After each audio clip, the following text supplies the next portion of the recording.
I've got to say.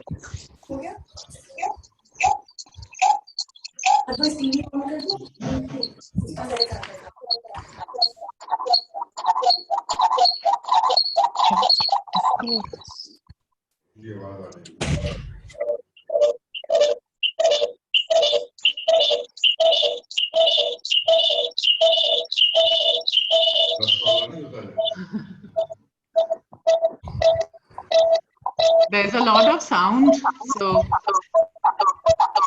yeah.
There's too much noise, too much noise. I don't know.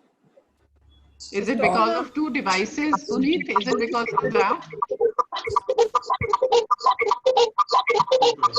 Huh?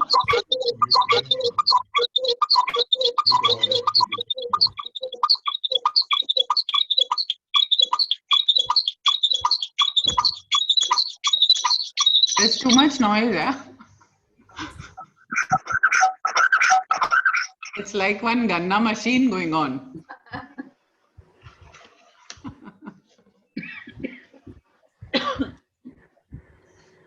Tell my mother to come, no? Or give it to her there, as you like.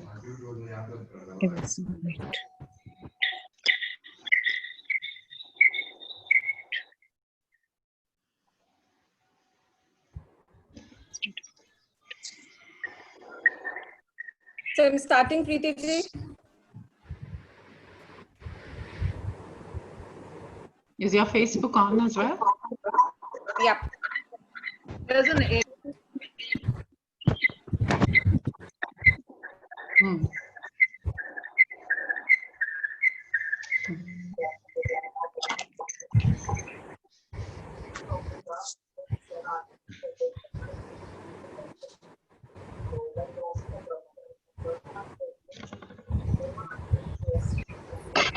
Nazi, will you unmute Varnika? I think she's still muted.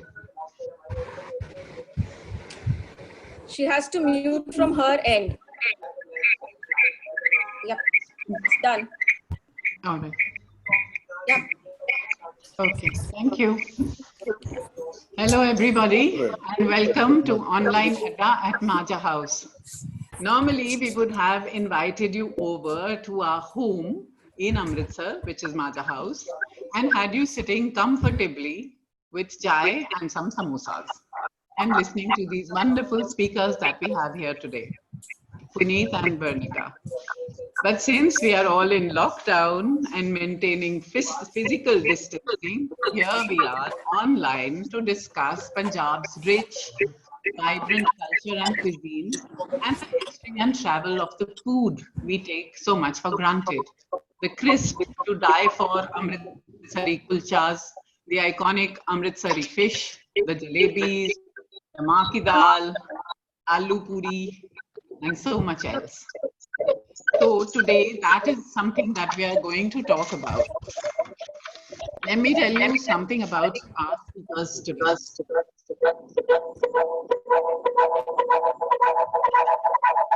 There seems to be a lot of echo here. There's a lot of echo here. Yeah. Is anyone using two devices? They may want to switch one of them off. Puneet Sidhu is that wonderful thing, a traveler with no fixed plans and no intention of arriving. How fabulous and liberating that sounds. She is an author, travel writer, food critic with more than a dozen travel guides for the Lonely Planet. She's got a book called Adrift, a junket junkie in Europe, a driving guide called Experience Punjab on the Road, a coffee table delight on the food traditions of Punjab, and her new book is on Guru Nanak's travels. She's a blogger and co-founder of TCBS World, an initiative providing travel media solutions. Varnika Abal is a food writer and journalist known for her well-researched articles and her blog, Delectable Reveries. About 3 years back, she began work on the concept of Delectable Punjab, where her focus was to document the culture and cuisine of her home state. This is an attempt to highlight the rich culture of Punjab before it's lost to time.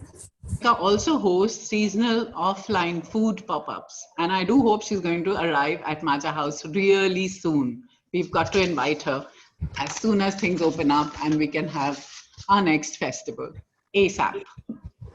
In conversation with them is Poonam Sahi, foodie with a huge interest in finding exotic new recipes and trying them out at her fabulous farmhouse. Poonam is a designer and an artist and runs a hugely successful design studio called Facet Design. And today is a special day. It's also her birthday. So happy birthday, Poonam. Poonam works with a lot of major international institutions like WHO and like the Bill and Melinda Gates Foundation, among others. Her design studio is independent and it's small and boutique and does fabulous work. Let me hand over to you, Poonam, now to take the conversation forward. We're really looking forward to some mouth-watering, delicious stuff now. Thank you. Thank you, Preeti. Hi, Puneet. Hi, Varnika. I am so happy to be talking to you, fabulous women who have been actually sort of going through the history of Punjabi food. I'm a Punjabi myself and have been fascinated by all kinds of food, and my fascination for Punjabi food, of course, is Rajma Chawal, Kadi Chawal, as Preeti said, which is what all I knew about Punjabi food. But I'm hoping that both of you will be able to ravel something more than Chola Bhaturas and Rajma Chawal for us. May I request to actually perhaps take us through the history of the region of Punjab, and then perhaps Varnika can take us through why we eat the kind of food we do, and then we'll take it from there. Over to you, Puneet. Yeah. I'm not able to hear you properly. And there's a lot of disturbance.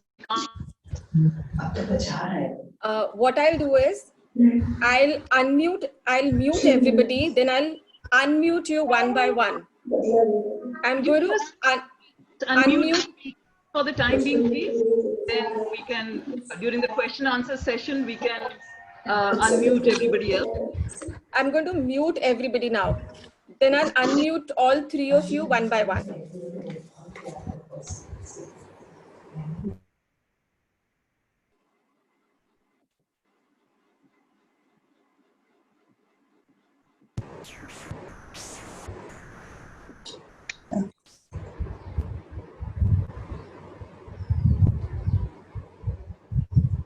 Yeah, you may start now.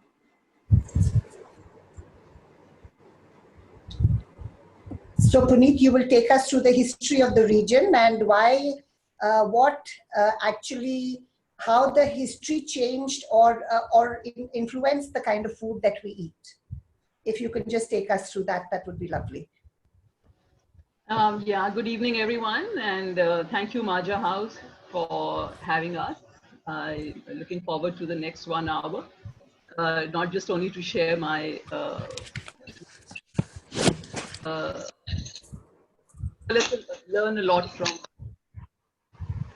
So Punjab has always been meeting point of over millennia across geographies. Uh, Lots of influences from Western and Central Asia have we've largely assimilated a lot of those influences, have adopted some, and now we live a very syncretic and composite and vibrant culture thanks to that. Our history and in our culture, but that clearly reflects in our cuisine as well. We'll have to make a slight reference to the Indus Valley civilization, because clearly that is where this region acquires its historical power. And we'll have to look at Punjab as a region. We'll have to see, we cannot limit it to the geography and the borders that we know as today. We'll have to look at it as a larger space that encompasses Western Punjab at one point, Himachal as well. And that's how we will understand the influences that certain geography. The Indus Valley civilization, from what we have understood about it, a very urban society engaged in farming. We do know that they were taking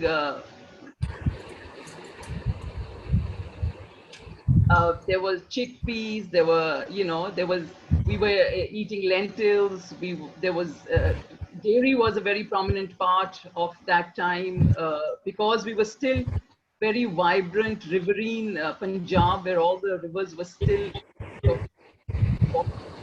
a lot of fish, freshwater fish that we were eating. So yeah, so we put in that sense a culinary legacy which is rooted in Harappan times, and it has been largely agrarian, as Varnika will share with you. Once we lose connection with the Indus Valley civilization, then we switch over to the times when the Aryans came and settled. Then the Persians come by to this land. Then the Greeks come by. So by the more, in much recent histories of the Central Asian invaders. So to go into the historical aspect, we'll probably need an entire new session. But let's just suffice by saying that we are a result of all our history. Our food habits are a result of that history.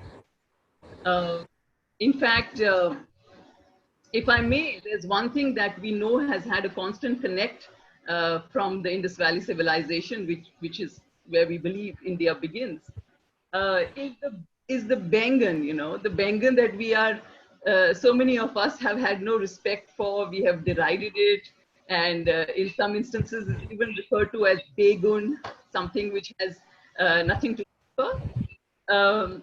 But archaeologists recently in Haryana, a couple of years ago, transferred a 1,000-year-old pot shard, and they scraped off some starch molecules and analyzed them off that pot shard. Turns out it was a handi, like I said, 4,000 years ago, and it apparently had ginger and turmeric and eggplant traces in it. So that the one thing that we have continued to eat since then is the Bengal. Of course, it's an agrarian land.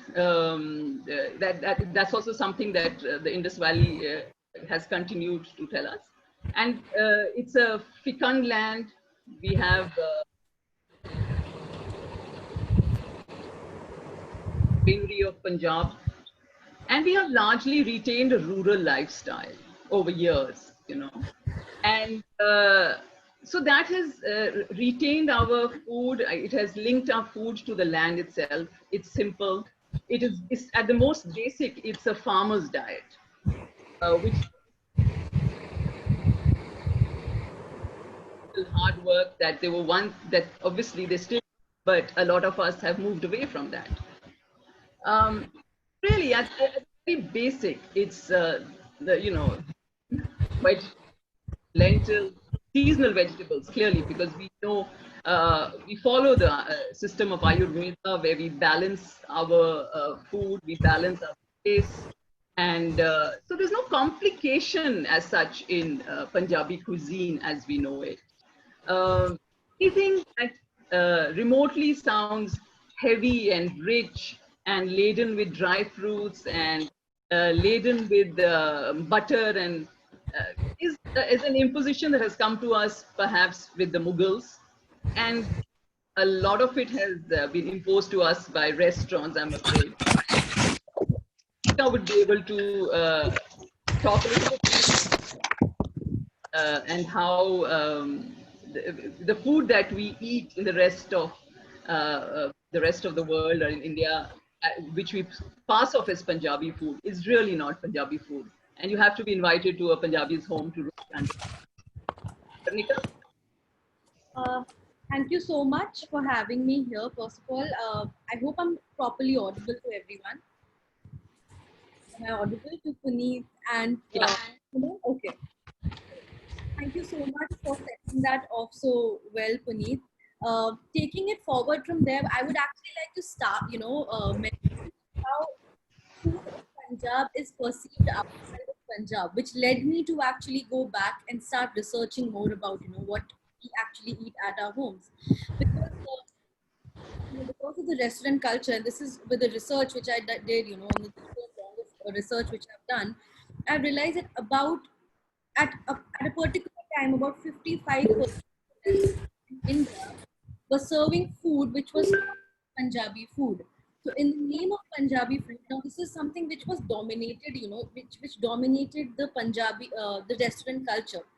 So what was known, what still is known as Punjabi food, but we know because of restaurants, is simple things like dal makhni and naan and butter chicken, food like that. But if you come to think about it, this is not the food which we eat at our home.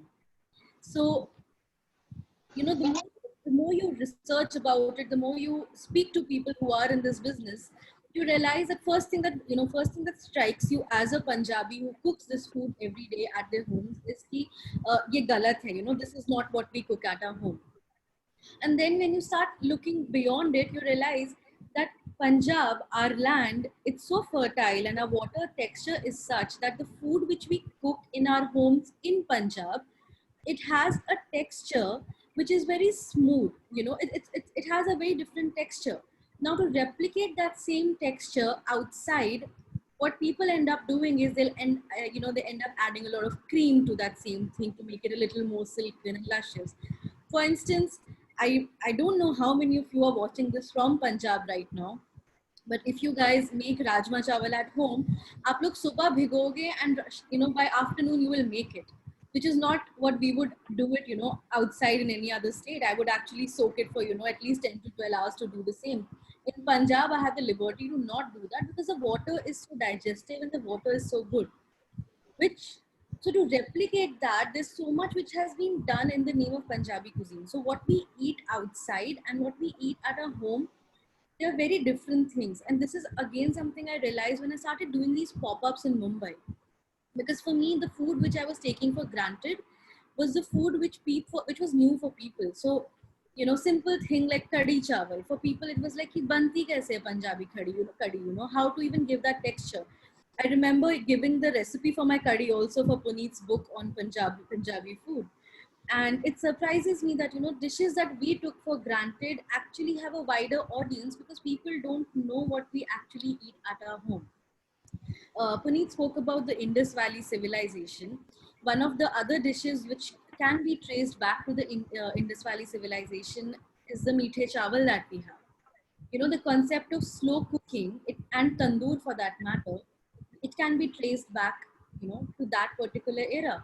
So imagine we've been eating meethe chawal, dal, bajra, which is barley, You know, these are things which have been a part of our diet for, you know, for that long.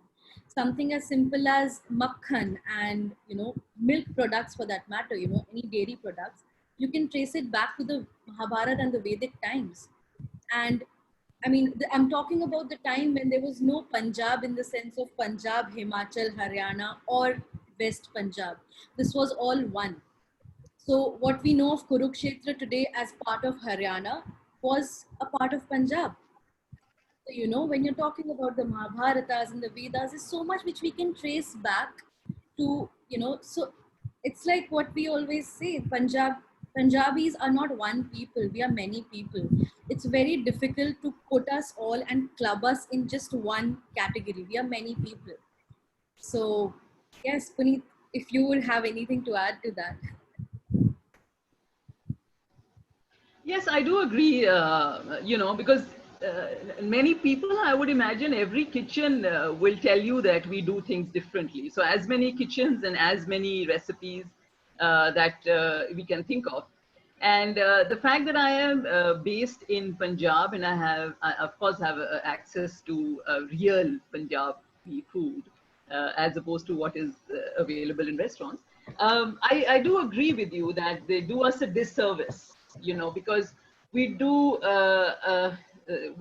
focus on nutrition, we focus on the healthy, we focus on simple food here, you know, and of course there are certain things that really just have to be part of Punjabi cuisine, you know.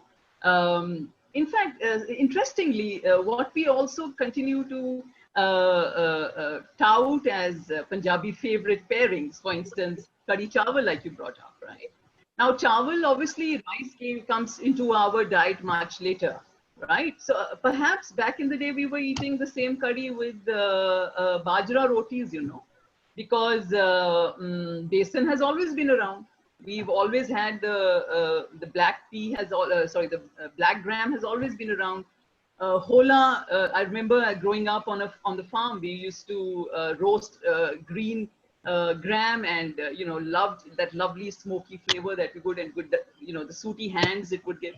So all of these things we have they have continued. It's, I mean, we've not discontinued the foods that you know, define us from a civilization that of course no longer exists. Even for that matter, you know, if you look at makki, the roti and sarson da saag, now makki would come into our diet again much later. Of course, there is contention. There are studies that say that some temples, Hoysala architecture temples, do depict corn on the cob in some of the sculptures. That would date our understanding of corn to the 12th and 13th century. Then again, we don't see any other references till the Portuguese arrive in India. And that's how they give us our the rest of the food that we eat, which is, of course, the potatoes, tomatoes, chilies that we now granted, including makki. So really we have assimilated over ages. We have retained what was originally the food of the land. And besides that, we have added and adopted. And now it is continued to be seen as Punjabi cuisine, you know, like Rajma Chawal, for example, again, you know. Rajma is clearly something that is J&K special or a Himachal special, you know. And but because at one point this was just one large chunk of land that, and we could imbibe those traditions from there, you know. So yeah, and of course the trade routes. We had a very vast network of trade routes. You would know that, and that's how not just ideas or invaders, you know, we also, those trade routes also brought us cooking techniques, as you said, the tandoor, for instance, you know. They also brought us ingredients. They also brought us paneer, another sort of crown of Punjabi households. Imagine has always been part of the diet. Because again, there are references to it back in the Indus Valley civilization. But again, it kind of disappears, and then it shows up again when the Central Asians arrive, and they, you know, they call paneer, I believe, in Turkey, cheese is called paneer, so the word comes from there. But eventually, the way we now split milk by using lime juice or henna, this is something that has come to us from the Portuguese. Perhaps you want to expand on that and maybe take the discussion to Chenna of Bengal as well. So, Chenna is actually something which has been integral to Punjab since the Vedic times. You know, when I talk about the dairy products, Chenna has been one of the things. So, you know, when we talk about the paneer preparations, for instance, in Punjabi houses, we would have something like a paneer bhurji, which is again, you know, something we'll make with Chenna. Uh, Giving form to paneer is something which came much later. You know, having a definite form to a paneer is something which came much later, but these are dishes which have been for instance, like I said, chena, makhan, chas, you know, these have been part of our culture since a very, very long time. uh, Talking about, you know, that the fact that we are on the silk route, we have a very prominent position on the silk route, and you know, because of that we have a lot of interaction with invaders coming in from the northwestern side of you know, of our country. uh, there have been a lot of, you know, we discussed about the samosa today, for instance. In the morning we were talking about the samosa. The samosa was never our own. It's something which came from Persia. Something like garam masala, which, you know, we take so much pride in, that, you know, the Punjabi garam masala, the garam masala was introduced to us by the Mughal Empire, you know, because these are spices which came with them. So, you know, you can trace it back to the Muslim invaders who came into Punjab, and with them came the, you know, the garam masala, and, you know, and the likes. So the idea of more royal food started coming in much later. Dry fruits, you know, dry fruits which we talk about, these were not grown in India. These are, you know, these are sourced from outside. They find their roots somewhere else. But I think to bring all of that together, I would say that I think the best part about Punjab has been we've adapted to every culture, every land we've been a part of. You know, so for people who are disposed Punjabis outside of Punjab, we have taken to food and, you know, the I would say the etiquettes of a particular land. And for those who crossed our land, we've also adapted and, you know, taken something from their culture and made it our own, which I think is a very you know, what we say कि हम लोग रल मिल जाते हैं, it's literally that thing we take in, and, you know, we, it's like घुलना किसी चीज में to talk. There is you know, Punjabis are known to be very sort of flashy people and larger than life and everything. Strangely enough, their food is rather simple. You know, given the kind of personality that most Punjabis have, this, you know, partiyan honi chahidiyan ne, te falana hona chahida hai. So why do you think you know, this dichotomy exists really, or do you think the dichotomy exists? Honestly, if I have to answer that, I actually see that you know, what you're talking about, the culture, you know, the flashy culture which we talk about, I think it's a gift, or rather not a gift of the recent times. We were not like that. I mean, that is not how I would. We were always vibrant. We were loud. We were boisterous. We always believed in celebrating. But I think the flashy culture which you talk about is actually something which comes from, you know, much later with people moving out.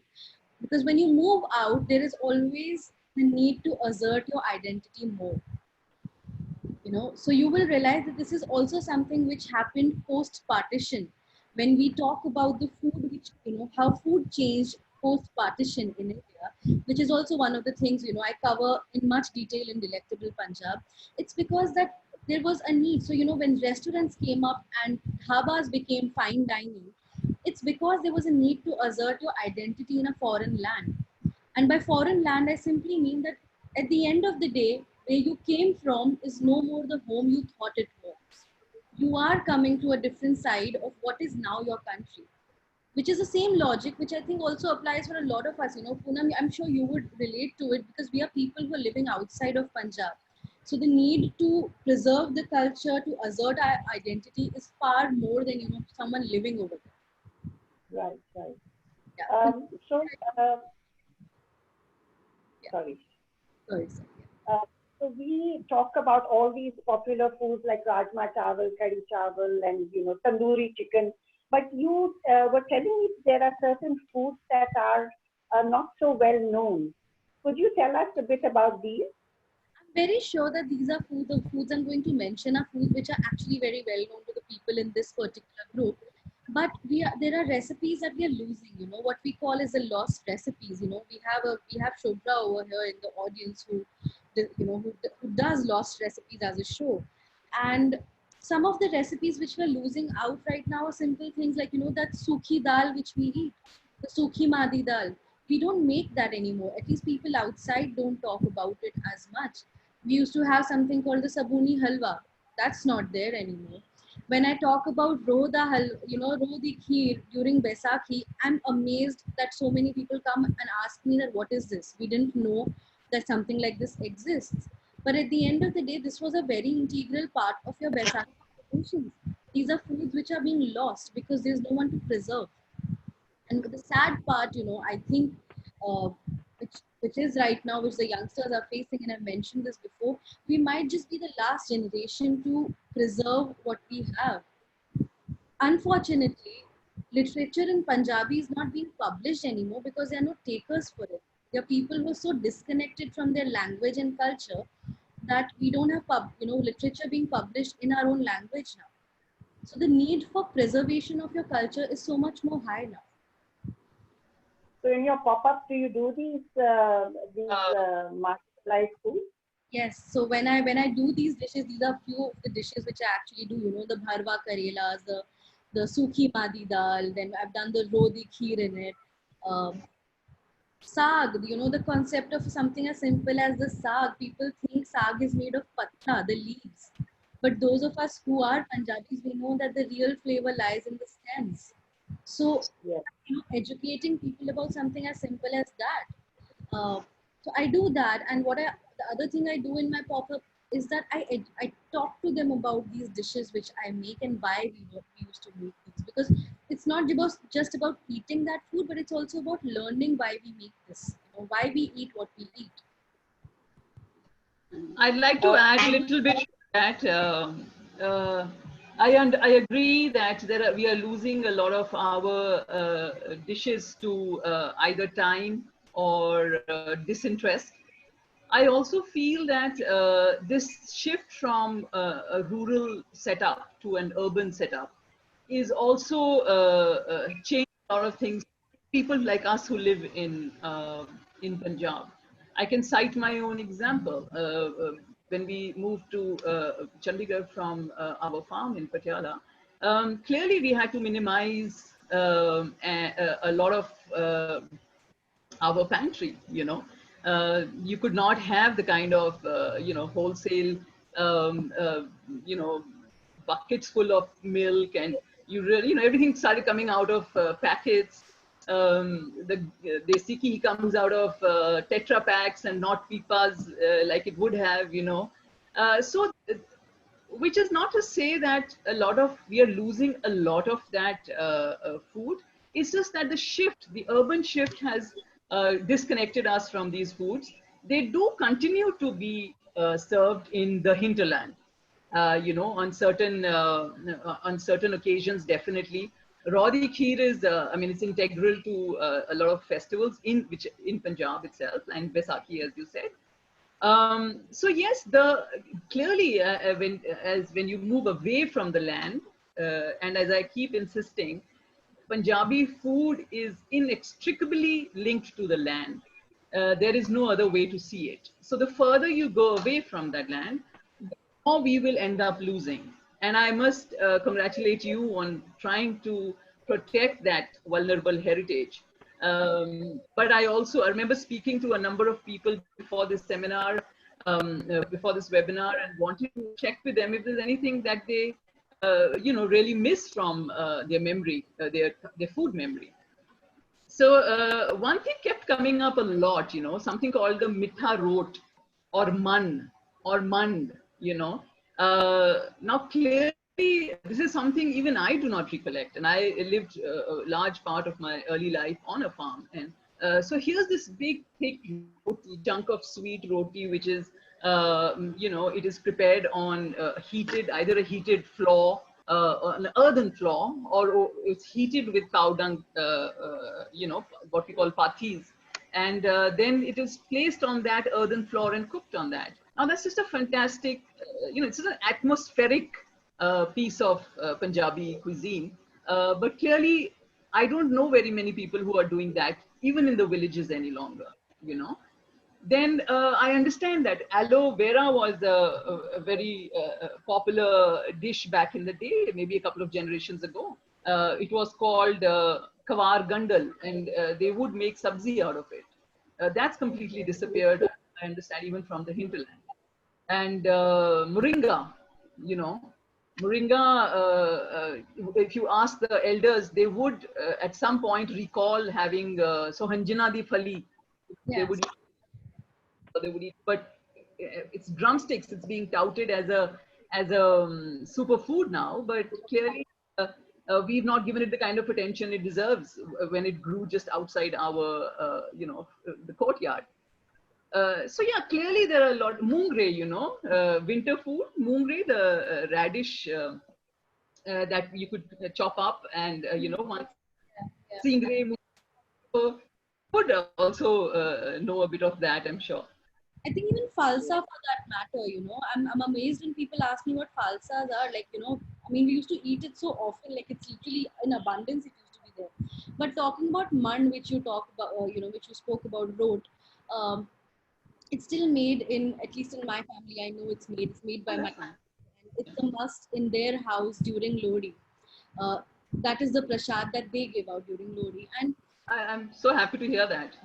And it's amazing the amount of patience with which it is cooked, because you don't make it in high arch flame, like not on a high flame.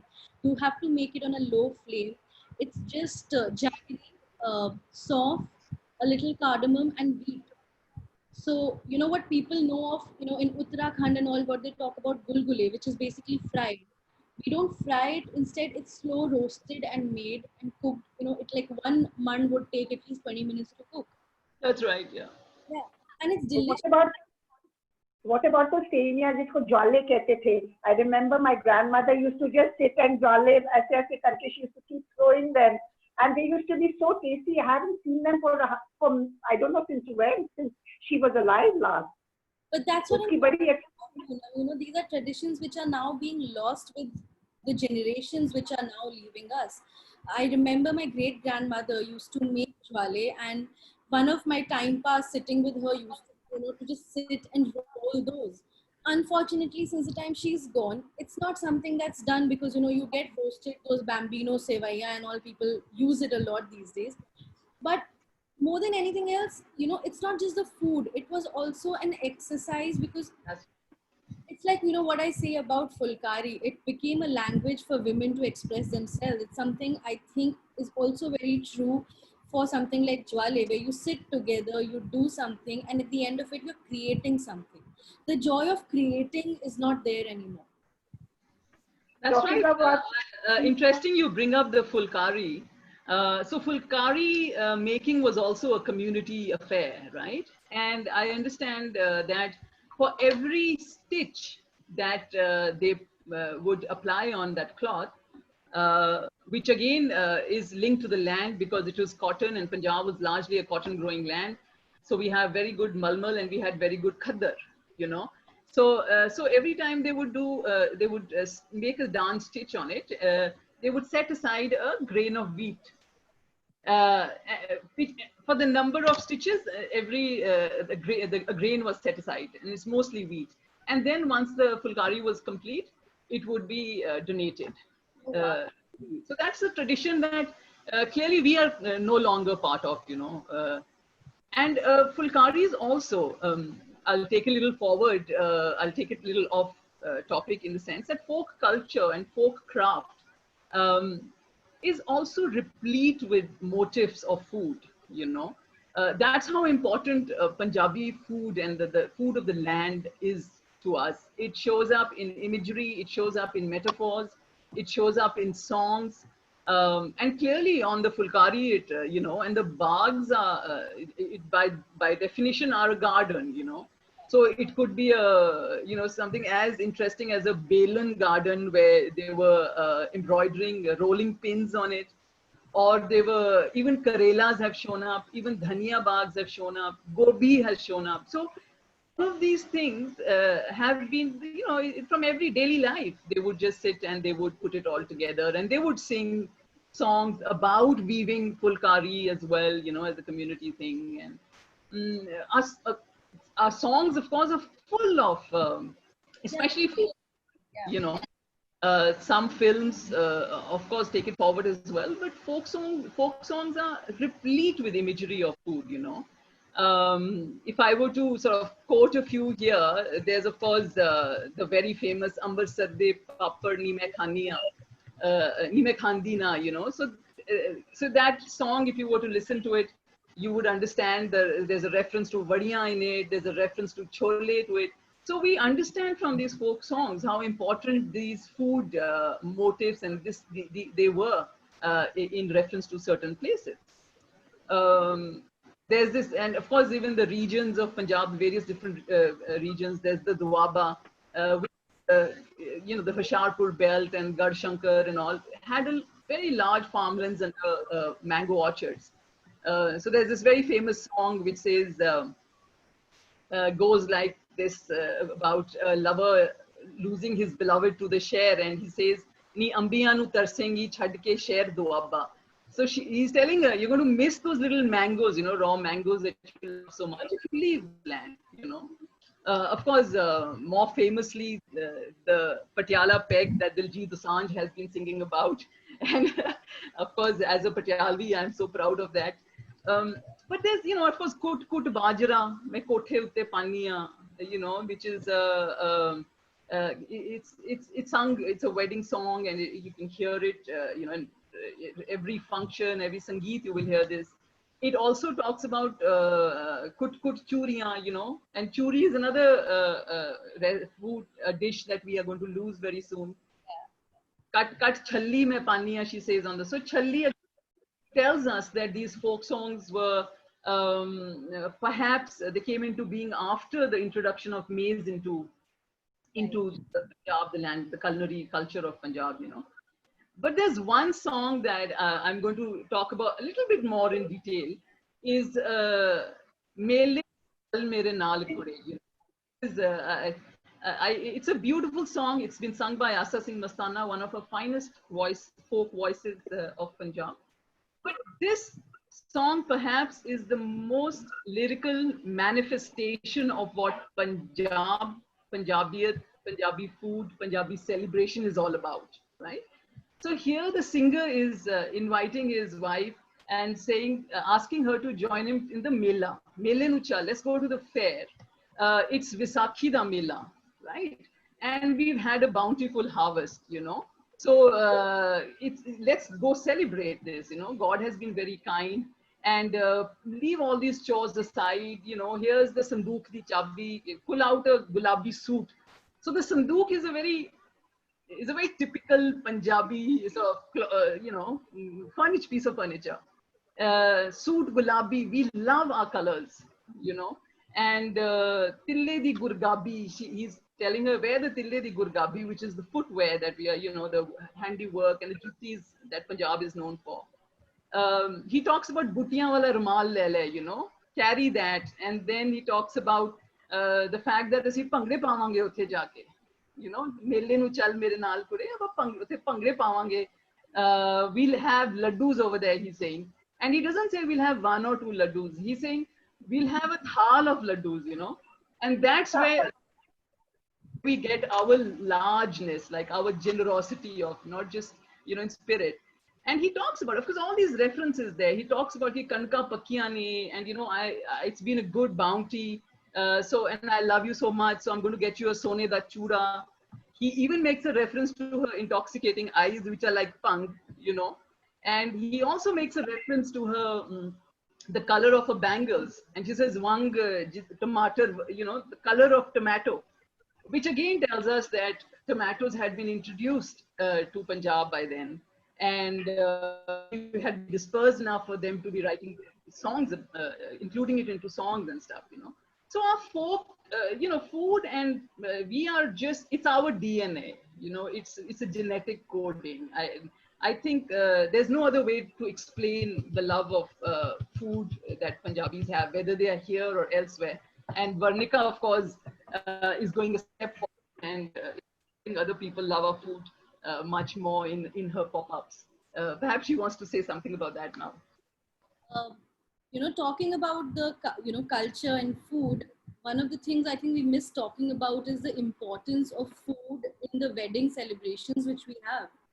There's so much to do, and it's something which I discovered, I got to know more about in detail during my wedding last November, that the first ceremony which we have in our home, which is a Khatri household, is called Chakki Chung, where, that whole gehu is using that grinder, that old stone grinder, the mother, she coarsely kind of churns it out. And that is used then, it's only done by the married women. And then I was later told that it's called the tradition. What happens with that wheat, which they've taken out, the coarsely ground wheat, is that they'll roast it and then they'll make it into a dough-like consistency where all 5 fingers of yours will be imprinted on that. And that will be later put inside the soil, outside in your house, the soil, and that's called mee chakar, which is basically where you're praying that no rain or storm should now be able to stop this wedding. So imagine the importance which we give to our anaj, for that matter, that nothing starts without it.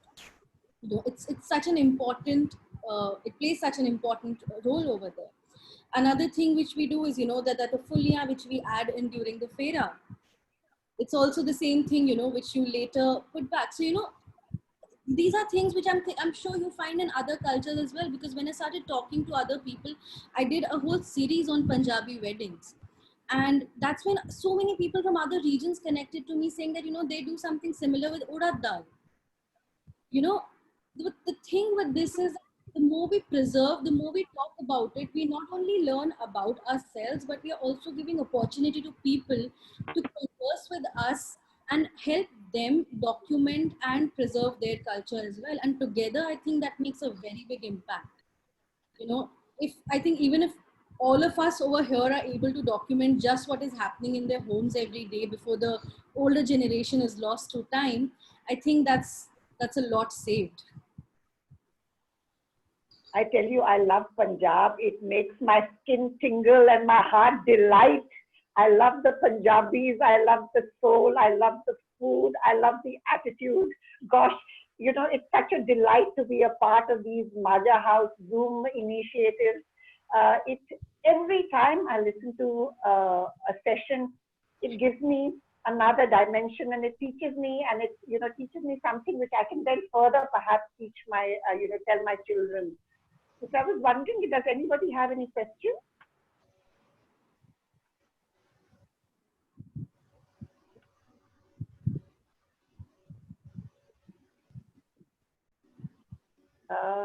Let me just see. Somebody is saying all this Punjabi food is making me salivate. Huh? And we haven't even talked about the mithais yet, Oh gosh, let's talk about it. Let's talk about it. Before we close on this. Just don't have. If the audience doesn't have questions, Poonam, I think you guys need to just continue. Yes. So I think the mithai's done the job. Yes. Yeah. So as Varnika brings up the weddings, or the big fat Punjabi weddings, it's in fact now we were losing one tradition, which was that the desi mithai, which we call paji in Punjab, and still some of us do. We were moving towards more exotic, mithais and designer mithais and chocolates and wine, etc. Which is I'm happy to receive that with an invitation any other day, any time. But what really delights me when I do receive an invite for a wedding in Punjab is the paji. I love the shakkar paras. I love the the paras, the laddu, the savory, the mattis. I mean, these are things that clearly we need to hold on to. They have to. They've just been such an integral part of celebration that we can't let it go. And mithai per se, you know, I think Punjabis have a giant sort of sweet tooth. There's just, we just don't know what came first, the tooth or the love for it, for the love for sweet. And we've been, you know, we've been using it. Varnika can add to this. Clearly, the mithais of the land have been largely because of the reduction of milk. So you will see that there's a lot of khoya, you'll see a lot of toda, you'll see kalakand, but milk cake, you know, it's a heavy piece of reduced milk, and laughingly and famously also known as palang tod for how rich it is in calorie. It's a, you know, we've the mithais also we need to continue. We have to, and I'm very happy that the Paji is being revived, you know. And Varnika, would you like to add to that? Are there any mithais that you would like to see? I mean, I'm delighted to show you I have my bhaji ka dabba right here with me. This is what I binge on when I'm hungry. Talking about mithai, you know, again, this is around 2 years back that I was in Hoshiarpur at my bua's place, and her in-laws, one of the ladies, she made bread ka halwa and sent some for me. And this bread ka halwa is something I've talked about extensively in Delectable Punjab, because you know, when she told me the story about bread ka halwa, she literally left me in tears, Poonam and Puneet. Like, I just didn't know what to, you know, because suddenly, I'll share the story with you. So the bread ka halwa was something which her family, you know, started making in the refugee camps after the partition. Because the bread was rationed, which, you know, when you put it in milk or if you soak it in water for even a minute, it will you'll get the consistency of atta. So while you're in the refugee camp, your celebrations, your festivals, your Gurpurab, your Diwalis is something which is still, you know, it's going to take place anyway. But what happens is, because you are, you know, so I think Achal has mentioned it in her book that how most of the people, when they migrated from Pakistan to, you know, India, which is the Western Punjab to Eastern Punjab, they came with their cattle and they came with their bartans, because no one knew that this is going to be a permanent state. Everyone thought वापस जाएंगे, so at least खाना बनाने के लिए बर्तन should be there. So you have your bartans with you. Being Punjabis and being, you know, you can't part with your milk and your milk products. You always had ghee and milk at your disposal. The only thing that was done was that to make that atta-like consistency, you soak the bread in milk and you make it exactly the way you would make a kada prasad. And that, I think this dish for me, if I talk about it, it stands as a symbol of what Punjabis are. Our celebrations and our happiness go on even in the worst of times. We find our ways to celebrate life. And I think it's, I mean, as a dish, you know, it's just any other dish, but till the time you know why it was made and why we eat what we eat, this dish wouldn't have the same symbolism and importance which it has now. This is a dish which I served in Chennai during one of my talks in February.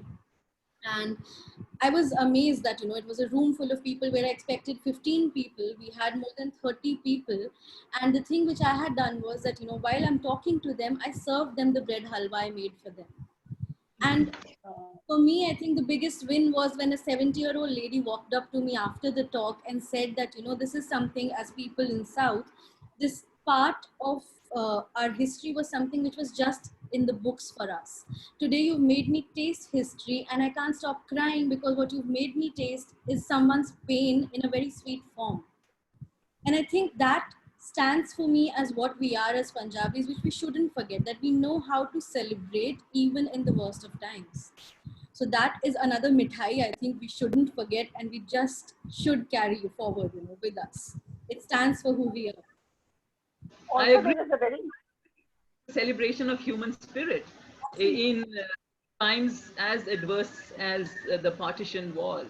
And clearly there is a reason why we have this reputation of enjoying la dolce vita. And it's not just because of the love for mithai, it's clearly because we have a deep-seated entrenchment of and a sense of plenty, you know. which has come to us because of the land we inhabit. You know, it was just, it was a land of plenty, you know, despite successive invasions, despite you know, it being truncated to the form it eventually has shrunk to. No one can take the spirit away from us, you know. And best way, the greatest manifestation of that spirit is our festivals, you know. So you will see, we don't need, even though there are no festivals, we don't need any reason to sort of jump into Bhangra or start, you know, or you know, start singing or celebrating. You know, our festivals are feasts in themselves, and certainly there are some traditions that are associated with those festivals as well. You know, which I'm not sure if they are continuing. Diwali, for instance, you know, well, it's celebrated everywhere. In Punjab, we do the khilla and kheda. You know, the kheda is the sugar confections. Yeah, that used to come in the shape of different toys. That's why they were called kheda. And puffed rice, which was part of that as well. You know, and you talked about zarda, which was again a very important part of you know, even Basant Panchami, because and it was colored saffron, you know, for the Basant that we were. Tiya are so important, you know, the monsoons where, you know, you celebrate with kheer and puras, and of course, spice it up a little bit with mango pickle. Lodi, you know, it's the time when you have harvested the sugarcane, there's fresh wood, you know, so the gachaks and the rioris and the tils, everything is a celebration for us. And thank you for telling us about the bread story, because clearly that's a celebration of human spirit as well. So I have to tell you that to talk about mithais, my grandmother, I have a sweet tooth, and oftentimes जब कुछ घर में होता नहीं था, तो मेरे लिए मिठी चूड़ी बनाते थे.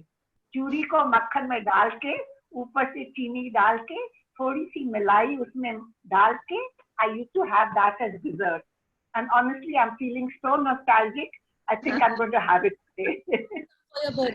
We're all going to rush to the kitchen or the pantry after this. I think someone had it the audience raise their hand. There was another thing called meetha pura. I don't know whether you all have had meetha pura, yes. But my grandmother used to make a meetha pura also. Usme saunf bhi dalte the and chini and you know, like a little road pie used to be made on the tawa.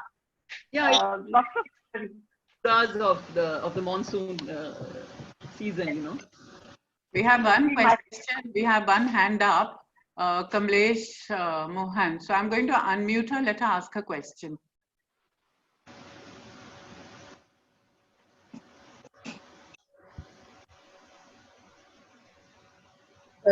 Why Punjabis are really real foodies.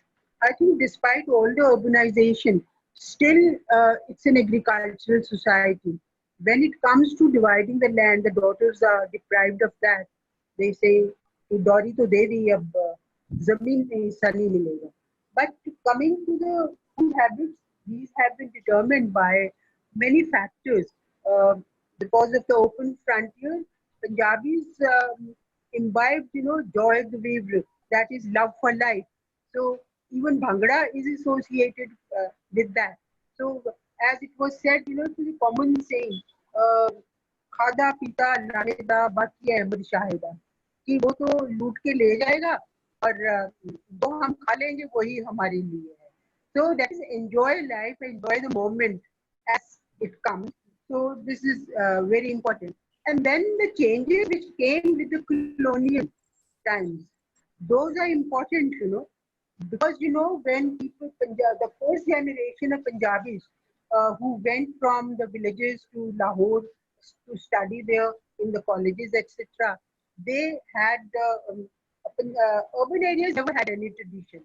So carried all the tradition from the rural areas, whether for food, whether regarding their concept of women, or equating land and women, you know, honor and status with this land. And then there were changes in the food habits because, you know, they wanted to show off that, yes, we are modern. And in that, Prakash Tandon, who was a banker, he says, our mothers change slowly, our fathers change fast, and between two of them, we retain the color of tradition. So, these things are very complex. It's not simple that from an agricultural society we became an urbanized society. The changes were only cosmetic changes, even in the food habits. And we never freed women or emancipated women from animal husbandry work in the villages and in the urban areas from cooking pots and domestic chores and all. So food had been the area of specialization for women that men could under Bahar syndrome, women have to be under and men bahar. So they could come under inside whenever they wanted. They could go out, and women had the task of protecting the tradition. And they never had any say or any role in the making of tradition, whether for deciding what the family is going to eat, composition of food, what I would stress. The composition of food also depended upon when the male habits changed regarding food as they were exposed to the colonial officers or the work in the offices. So then I would say non-vegetarian food also came in. Earlier it was the focus on vegetable fruits and bajra and all that stuff. That is what was grown here. But with the canal colonies, all these things changed because they needed commercialization of crops.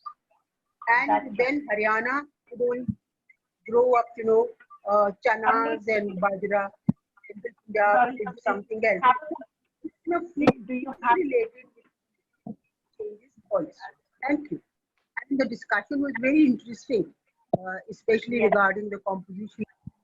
And we hark back to how our dadis, they pampered us. I remember कि हमारे ना हर एक भाई बहन की एक कटोरी अलग होती है.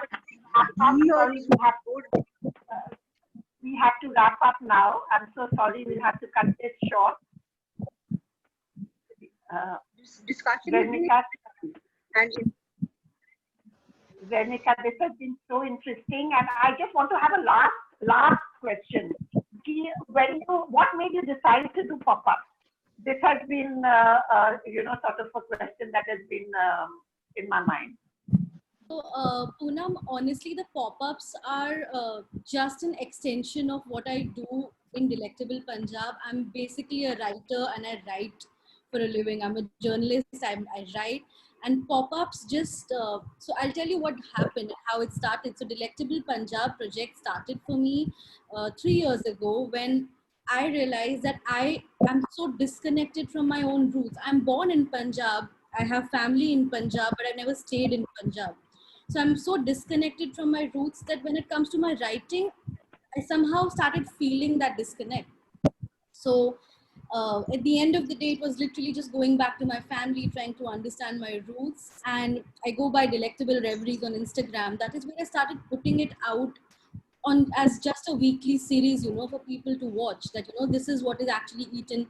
It started as a seasonal winter series.